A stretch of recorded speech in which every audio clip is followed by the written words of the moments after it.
What's up, YouTube? Welcome to ExceedTheHype.com. It's your boy Lucrecio coming at you with another video. All right. Quick reminder: tonight we're doing the Big Three live broadcast. So if you enjoy Big Three basketball, tune into that tonight after Game 3.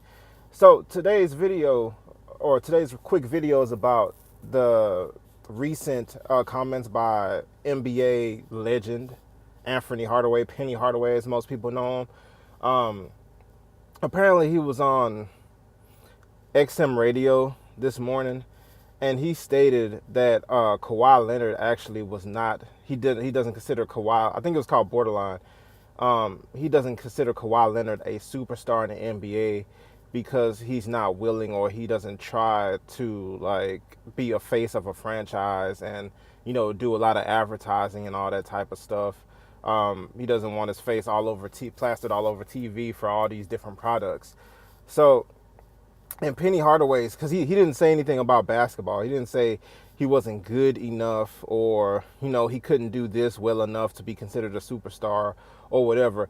His whole comments and opinions were based upon the marketing aspect of Kawhi Leonard and the marketability aspect of Kawhi Leonard, and whether or not he's able to be somebody the NBA can put out and have them, push all kinds of products and things of that nature and be the face of a franchise and sell the Spurs or whatever off the court. And I thought that was an interesting take, because it really begs the question, what is an NBA superstar really? Because if you say that even though this guy's probably the second or third best player in the NBA, probably third, but he's in that conversation. If you say this guy is that good, both offensively and defensively, to be considered the elite of the elite players in the NBA, but he's not a superstar because his demeanor isn't necessarily as outgoing, and he probably, wouldn't make that great of a pitch man, since he's not super excitable, since he's kind of like, a stoic, kind of the same expression or whatever, doesn't show a whole lot of emotion. I think that's interesting. To me, the superstar aspect of somebody or whatever is on the court, and it is strictly on the court.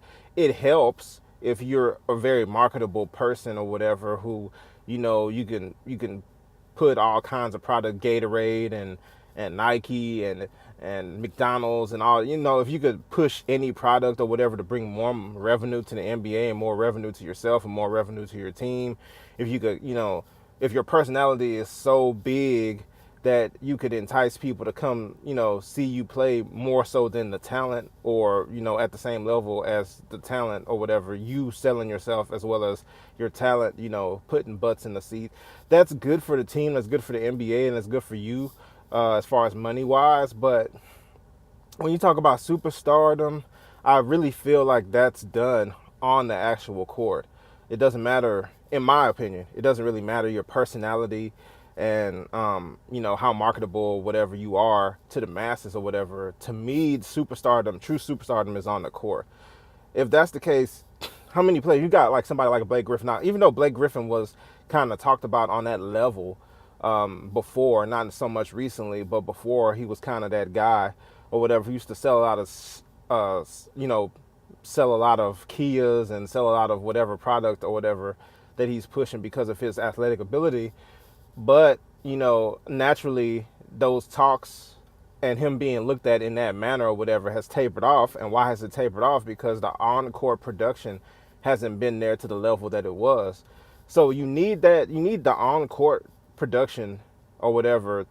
That's what truly defines a superstar, not the marketability, not the selling hot dogs or burgers or sports drinks or whatever.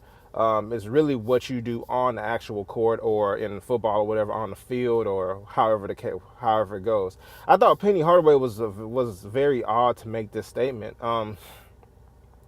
because in this day, before he started getting injured, I thought he was a superstar player.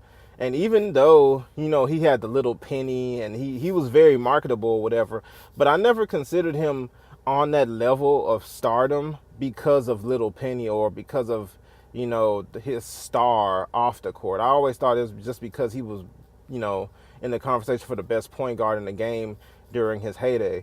So for him to have that opinion, I just thought was very, very odd. A very weird thing for anybody to say, for any ex-player to say, to insinuate that, hey, if you want to be at the highest level of basketball or whatever, it has something to do with your play, but a majority of it, or a big part of it, is the dollars you make off the court, how much crap you can sell that you probably don't use, and how much money you can generate and interest you can generate from the league that doesn't have to do with your actual performance on the court. I think that's crazy. But anyway, that's my opinion. If you agree, disagree, let me know your opinions below. What is a superstar to you? What do you think a superstar really is? Is it on the court? Is it off the court? Is it the combination of both? Can you be a superstar even if you don't, sell a lot of merchandise off the court, but your play is outstanding on the court? So let me know what you think. If you enjoyed the video, like the video. Remember, we got a live stream coming tonight after game 3 of the Big 3. And subscribe, like the video. All right, see you next time.